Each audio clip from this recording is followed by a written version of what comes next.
Now, moving on to another political story today, and the Science Secretary, Michelle Donnellan, is in Brussels to sign a deal with the EU to rejoin its programme Horizon. Well, the new Science Minister, Andrew Griffith, joins us now. Andrew, I mean, for those of us who are sort of EU watchers and particularly interested in matters Brexit, there's a big deal being made out of Horizon. Essentially, the scalp that Britain's had to pay to get back into the club has been Northern Ireland. Is it worth it?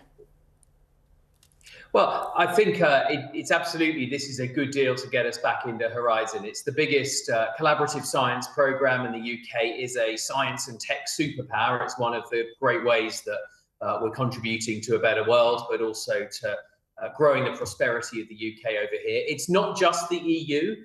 This is a programme that has Norway, New Zealand, which definitely last time I looked wasn't in the EU, and Canada's looking to join as well. So this is much more about collaborative science. Yes, we've been out for a while. The UK has put record amounts of money into science and innovation over the life of this parliament. It's one of the great ways that we can back British science and grow the economy. And it's good to be back in this programme. You know, we'll deliver good value for money for the taxpayer. We always used to lead around 1 in 4 of these Horizon programmes. So I would say the UK punches above its weight as well. But it's a collaborative programme, and this will help British scientists. But do you think that's why people voted Brexit, so we could join more European clubs afterwards? It's not really in the spirit of leaving Europe, is it? I know it's not actually part of the EU, but it's very much a European organisation. I voted for Brexit, and I certainly didn't do to turn my back on collaboration, whether it's with the Commonwealth, whether it's the group of other nations, which includes the EU, but as I say, includes Canada and New Zealand and Norway as well.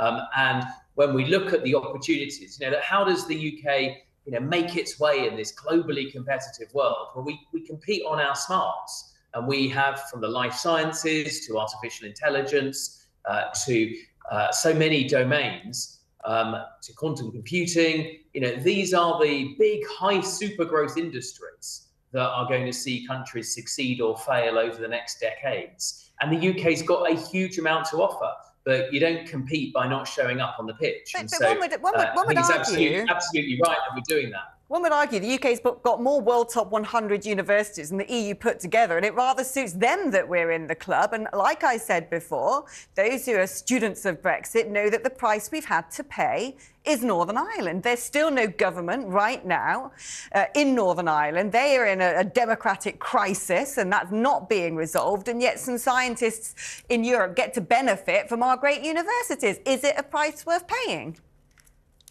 Well, I just, forgive me so much, but I just don't agree with the premise of your conversation. There's a separate conversation around Northern Ireland following the Windsor Framework, but Canada has no such issues or equities, and yet Canada is looking to join this collaborative science programme.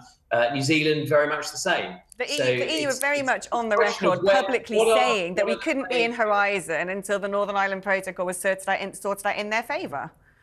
That's not me saying that. That's what the EU had said. People voted Brexit in order to disentangle themselves from these international collaborations that your Prime Minister is so keen on. Actually, this is not a vote winner.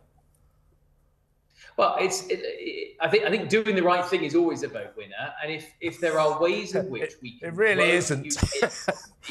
the economy by being a world superpower in science and technology, as we are, with some of the best scientists, the best universities, more Nobel laureates than many other countries put together, I think people who voted Brexit and people who didn't vote Brexit want to see the UK go out, succeed in the world, grow our economy, deliver better jobs for young people that are growing up in this country. That's what they want. They want Britain to go out on its own. They don't want any more of this globalist collaboration. I mean, Horizon, good luck to it, but I'm not sure this is the principle that people voted for when they voted Brexit, to join up with other nations to do things with them. I think we're just going to beg to differ, because we do fantastic collaborative science with our partners in the US. We are part of CPTPP, the fastest growing economic trade bloc in the world, but none of those things are mutually exclusive. And what we should be doing is being proud of our strengths, proud of the opportunities that we can give people, grow our smaller businesses into bigger businesses on the back of that innovation. And then if you supported Brexit, what you're doing is showing that the UK can go and compete on a variable geometry basis in the world without having to throw everything into one political bloc. But I just wouldn't wrap up our rejoining Horizon and Copernicus into that. Because as I said right at the beginning, you've got countries like Canada and New Zealand there as well. Yeah, it's why it makes a mockery that the EU's pushed us around on the matter. Now, one person who might have some skin in this game is the man who arguably invented Brexit. Unfortunately, he's eating witchetty grubs in Australia.